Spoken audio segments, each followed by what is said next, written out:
اگه شما بین 13 تا 18 سال سن دارید و دلتون میخواد یه تابستون متفاوت و هیجان انگیز داشته باشید، ما بهتون دوره‌های 2 هفته‌ای تابستونی آکسفورد رویال تو بهترین شهرهای انگلیس رو پیشنهاد میکنیم.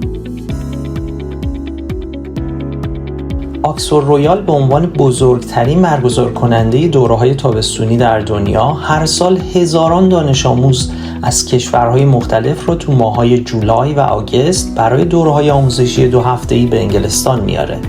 این دوره‌ها به زبان انگلیسی تو رشته‌های مختلف مثل کارآفرینی و تجارت، مهندسی و تکنولوژی، زبان انگلیسی، حقوق و سیاست و حتی پزشکی برگزار میشه و محل برگزاری این دوره‌ها در دانشگاه آکسفورد، دانشگاه کمبریج و امپریال کالج لندن خواهد بود.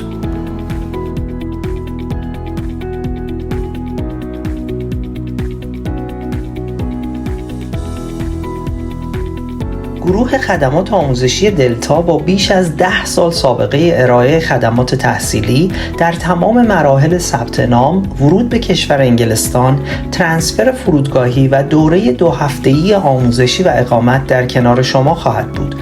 شما با ثبت نام از طریق گروه خدمات آموزشی دلتا این سرویس ها رو به صورت رایگان دریافت می کنید. مشاوره در انتخاب دوره و کمک در انجام ثبت نام دوره، کمک و مشاوره برای گرفتن ویزا در صورت نیاز، سرویس فرودگاهی هنگام ورود به انگلستان و سیم کارت با اینترنت نامحدود برای مدت اقامت.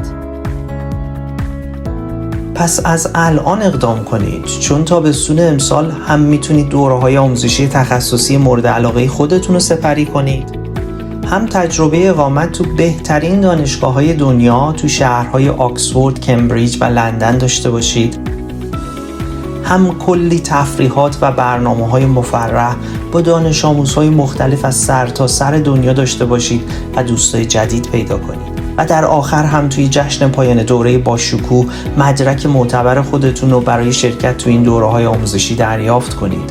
این دوره‌ها شامل خوابگاه و وعده‌های غذایی برای کل مدت دوره هم خواهد بود. اگه نیاز به اطلاعات بیشتر دارید، فقط کافی یک پیغام به این شماره تو واتساپ بدید و ما در کوتاه‌ترین مدت با شما تماس میگیریم و کلیه اطلاعات رو در اختیارتون قرار میدیم.